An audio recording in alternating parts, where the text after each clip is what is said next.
Crime wave in Gotham. Other breaking news. Water. Wet. Coming up, more problems for a troubled earthquake. Yep, We're having an earthquake. Breaking into homes and tickling people. Fans quickly trashed his pantsless look on social media. Also, in other news, the whistles go woo! He was murdered and then set on fire while celebrating his birthday. He's on the lean and the model. I said, oh, Lord Jesus, it's a fire. He thought the car was a spaceship and that the driver was an alien. He lost his life savings, $2,600, and all he has to show for it is this stuffed banana with dreadlocks. It's time for another news right here on the Bernstein and Goff Show on 670 The Score, 670thescore.com, and also on Watch 670thescore.com. The live video stream is brought to you by American Needle, quality headwear based in Chicago since 1918. Simeon Rice wants to play football again. Yeah, I saw this. Okay, dude, I saw this. Stop. He apparently has been tweeting about it, and I saw this in the Tribune, talking about the Buccaneers, now with Noah Spence going out. He says he's serious. This is serious business. No more fan It will not be tolerated. He says if they want a pass rusher, they should bring in a pass rusher extraordinaire who is one of the dominant pass rushers of any era.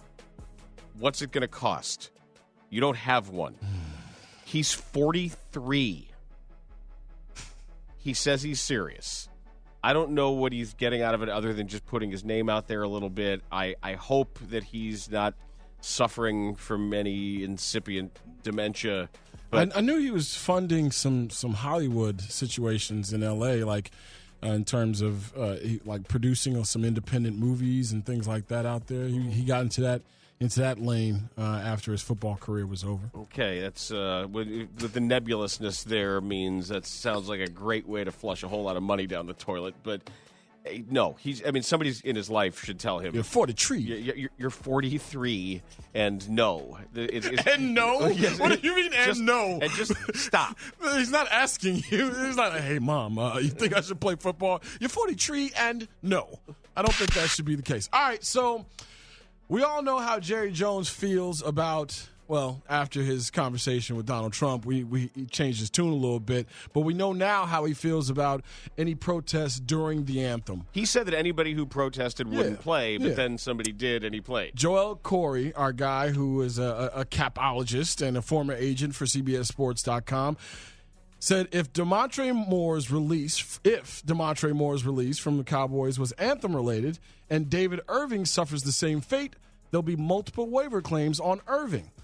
Clarence Hill Jr., who covers the team down there in Dallas, says Demontre Moore was not cut by Cowboys for raising fists at the end of the anthem. If that is the message the players are getting, it is what it is. Now, the issue that might be had with this is the difference in talent level of the players who are protesting. And if you want to go to 247sports.com, they detail it there. It says David Irving was unable to participate in the team-wide kneeling demonstration that the Cowboys decided upon before their game against the Arizona Cardinals.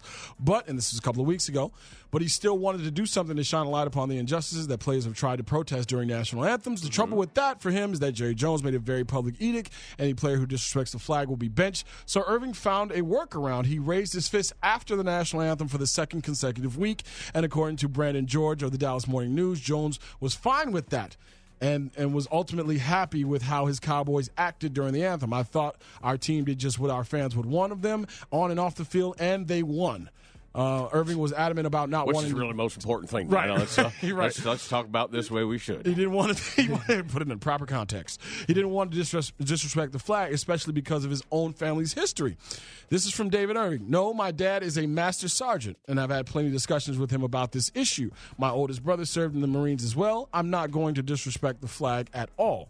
So this is how David Irving feels about it. Demontre Moore, did a similar gesture. And if this is, and if there's quotations around if this is why he was released, now we're getting to the point of if you're talented, you can protest. If we don't want to lose you, you can protest. If you've had a couple run-ins with the law and you haven't been the prospect that we thought you were going to be coming out of Texas A&M. If you can rush a quarterback, You can throw your wife on a pile of guns. Exactly. So in the end, it just highlights how silly all of this is. and the bind and the pretzel that these NFL owners are twisting themselves in every time they make one of these decisions. I mentioned that the Wizards' Marcin Gortat said that John Wall was going to torture Lonzo Ball. And then before the game, John Wall got all Cobra Kai dojo and said he was going to show Lonzo Ball no mercy. Sweep the leg. Bow to your sensei. No mercy. Yeah, man. Yeah, see, here's the problem. Wall shot 7 of 22. He had 4 turnovers. He was a minus 14. The Lakers were down more than 10 points in the fourth, and they came back and won 102-99. And there were a handful of individual plays where it was clear that Wall was making it about him and Ball. And I just kept thinking of the Jimmy Pearsall thing, Wall, ball, Wall, ball. Was it ball, Wall, ball? Yeah. Right. So, and he's, he goes at him. And John acted like a young boy last night. And a couple times, Lonzo, took it from him. Mm-hmm. I mean, And Lonzo has not an ounce of muscle on him. Yeah, it was a bad night for John Wall. Because, Get him a body bag! Yeah. Kind of what it was. Yeah, for the wrong guy, though. He played himself. And then, of course, your man's found himself in front of someone's Instagram recorder or someone's camera phone, and this was LeVar Ball's reaction. Hey, I told you! I don't just be talking. Sure. I told you don't lose like that. Everybody stay here. You better watch. I told the Wizards, you better be warned when you come up in here. This ain't Disneyland. We not playing. Quit screaming at me, dude. Man, if his kid, I think it's between him and Dennis Smith as far as who's going to get the Rookie of the Year, because those guys will have the ball in their hands the majority of their time on the court. Hey, Lowry Market has got the Atlanta Hawks coming to town tonight. Going to go to work. The big finish. Stop it. Looking for the big finish. Stop it. But, yeah, as long as his kid is backing up his talk, and maybe he understands that his kid doesn't do a lot of talking and you got to sell shoes, and he's going to do it for him from the sideline. Are they selling shoes? He debuted a different colorway last night. The shoes, is anybody buying the shoes? Yeah, people bought the shoes. They just don't ship till November. That's the problem. People have been waiting for their shoes because the whole distribution and manufacturing part of the deal. The whole getting the shoes part. Yeah, exactly. Right? All right, I'm gonna skip the Mecca story, which is, the Milwaukee Bucks are gonna play at the Mecca. They haven't played there since 1988. I believe it's the Milwaukee Events and Cultural Center or for athletics or something like that. I don't know, I forget what the acronym is for, but it's a really cool looking court. Are they actually going to play there, or are they just doing I thought it was like a Mecca style court. Well, see, this is where for the first time in over 29 years, professional basketball will return to UW Milwaukee Panther Arena. Man, I grew up watching when the Bulls would play there. It was, if anybody can remember this with me, it always looked incredibly yellow. Yes, dingy, like just like a tint on your screen. Yellow, yeah. It's like if you wanted to, you didn't. What's wrong? Oh, you'd watch like Marcus Johnson and those guys, and the Bulls would be out there. There was some terrific basketball that was played. It was just. I feel like I watched the last game there too. Yellow basketball on television because my favorite player when I was a kid was Dominique Wilkins, and I believe the Hawks, I think, closed that place down in '88, if I'm not mistaken, in a first or second round battle with those Milwaukee Bucks, Sid Moncrief and the boys. But I'll skip that story and do this one instead, because as a new father, I would be angry if this happened to my child.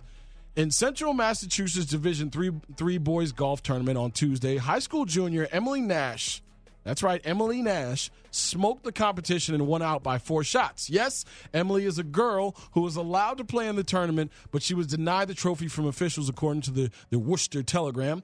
Nash shot a 75, including a 20-foot birdie putt on a par 3 at Blissful Meadows to beat out a whole batch of dudes, and yet she was denied an official victory because of some blustery bean-counting officials enforcing some straight-up sexist red tape rules, according to the Massachusetts Interscholastic Athletic Association. information per the Telegram, quote, girls playing on a fall boys team cannot be entered into the boys fall individual tournament. They can only play in the boys team tournament. If qualified, they can play in the spring girls sectional and state championships. Basically, her score only counted toward her team's total, which wasn't good enough to qualify for the state tournament. So this young lady went out there and won for her team, and for the individual part of it, was the medalist. They gave the second place winner, which was a second place finisher, which was a boy, the actual trophy.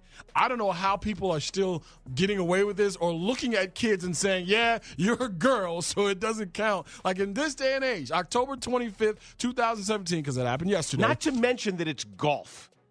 That it's not somebody against somebody else. Not one of these physically, one of these wrestling stories, right, or you got an issue with transgender. Right. That's just you against the course. Right. You're not actually. She shot a 75. Right. She shot a 75 in a 20-foot birdie putt, and I'll be damned. It'll be some furniture moving on that golf course if you're going to tell me and my little girl, as we're sitting there watching the ceremony, sweetheart, you don't even place. You don't even place. You don't exist. Yes. You help the boys team out, but individually, you do not exist. All right, wait right here. Like Marcus Johnson, we'll go to my car and get my other gun. Shoot everybody. Are you kidding me? Are you kidding me? Like, we're still doing that in 2017? By the way, Jason's not advising that anybody shoots anybody. Yeah, not in front of people, not in public. That's it. Yeah, I mean, come on, man. You on the way back home with your little girl, and you telling her that everything's all good as long as you try hard. You know. I tell her, baby, you saw it, I saw it, everyone saw it. You made them real nervous. You know you won. We all know you won. Now who cares about the trophy? But let's go celebrate. Now let's go to Culver's. But that's a real L, though. Like that, you don't know how that scars a child. That sucks. You know, because when dad or mom was talking to you in that tone, like, I still love you, everything's good, be disappointed as hell, but we'll rise above this, you know? Like, you know that. Like, you're sitting there, Tanny, I have no doubts that you would say the right things. You're a terrific father, and I would try to say the right things, but, man, You gonna let my daughter participate for the entire tournament, and she helps the team win, and they win the tournament because of her? And when it comes to individually placing, you're like, yeah, by the way, you don't have a penis, so you don't exist? Nah. Ain't happening, Captain. We're gonna change some rules right then and there. This was brought to you by UPSjobs.com. Burn that whole what? Burn that whole thing down. Hey, little Tommy, give me your trophy. Yes, they deserve to die. Yeah, you're damn right. And I hope they burn in hell. Yeah, we'll see how valuable these little $35 trophies are when I pour gasoline on every one of them to set this bitch on fire. You kidding me?